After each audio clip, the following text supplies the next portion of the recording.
আসসালামু আলাইকুম। আজকে আমি আপনাদের সাথে শেয়ার করছি দারুণ মজার একটা রেসিপি, তাওয়া চিকেন। এই রেসিপি আপনি খুব সহজে ঘরে বসে বানাতে পারবেন রেস্টুরেন্টের মতো টেস্টে।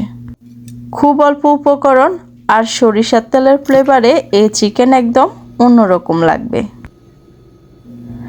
আর এই রেসিপি দেখতে হলে প্রথম থেকে শেষ পর্যন্ত দেখার অনুরোধ রইল। আমি এখানে 2 পিস মুরগির মাংস নিয়ে নিলাম, আর আমি এখানে থাইয়ের অংশটা ব্যবহার করছি। এখন চামড়াটা ছিলে নিব। এরপরে সাইড দিয়ে যে ময়লাগুলো থাকে এগুলো ভালোভাবে পরিষ্কার করে নিতে হবে। এখানে 2টা চিকেনের পিস মিলিয়ে মোট 300 গ্রাম রয়েছে। এবার আমি সাইডগুলো কেটে নিয়ে এরপরে মাঝখান দিয়ে একটু কেটে কেটে দিচ্ছি, তাহলে কিন্তু চিকেনের মধ্যে ভালোভাবে মশলা ঢুকবে আর চিকেনটা অনেক বেশি জুসি হবে। আপনারা চাইলে এটার মধ্যে চামড়া রেখে দিতে পারেন, তবে যেহেতু এটা ব্রয়লার মুরগি এজন্য আমি চামড়াটা রাখতেছি না, চামড়া ফেলে দিচ্ছি। এবার আমি পানি দিয়ে ভালো করে ধুয়ে নিচ্ছি। ব্রয়লার মুরগির মধ্যে একটা গন্ধ থাকে, এজন্য চাইলে একটু ভিনেগার দিয়ে ভালোভাবে ধুয়ে নিতে পারেন। আমি এখন ধুয়ে নিয়ে এরপরে দিয়েছি অন্যান্য সব মশলাগুলো।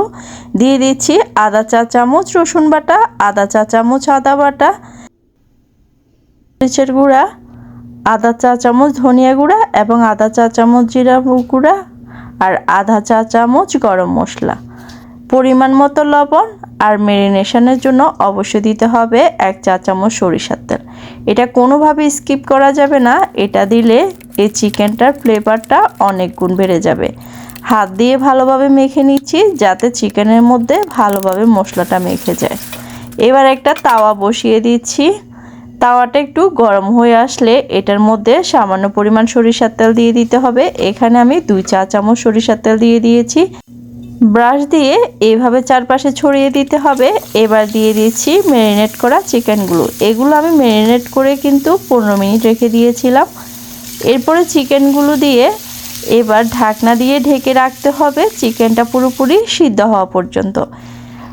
5 থেকে 10 মিনিটের মধ্যে মৃদু আঁচে ঢেকে রাখলে চিকেনের থেকে এরকম আস্তে আস্তে একটু পানি বের হবে। এখানে কিন্তু কোনো রকম পানি অ্যাড করা যাবে না। এই পানি দিয়ে কিন্তু আমি চিকেনটা পুরোপুরি সিদ্ধ করে নিব। এবার এভাবে চিকেনটাকে উল্টিয়ে দিয়ে আরও একবার ঢাকনা দিয়ে ঢেকে দিতে হবে আরও 10 মিনিট। এভাবে ঢেকে দিলেই কিন্তু চিকেনটা পুরোপুরি রান্না হয়ে যাবে। আর চুলার আঁচটা অবশ্যই মিডিয়াম টু লোয়ের মাঝামাঝি রাখতে হবে, কোনোভাবে কিন্তু এটা হাইয়ে দেওয়া যাবে না, তাহলে কিন্তু চিকেনগুলো পুড়ে যেতে পারে। ধীরে ধীরে রান্নার কারণে এই চিকেন অনেক বেশি টেস্ট, জুসি এবং সফট থাকবে। মাঝে মাঝে উল্টিয়ে পাল্টিয়ে 2 পাশ সমানভাবে ভেজে নিতে হবে। যখন পানিটা শুকিয়ে তেল উপরে ভেসে আসবে তখন বুঝতে হবে চিকেনটা পুরোপুরি রান্না হয়ে গিয়েছে। আর সরিষার তেলের বিশেষ ফ্লেভার পুরো রান্নার মধ্যে ছড়িয়ে পড়বে। এখন চিকেনটা পুরোপুরি কিন্তু সিদ্ধ হয়ে গিয়েছে আর চিকেনের কালারও বাদামি কালার হয়ে এসেছে।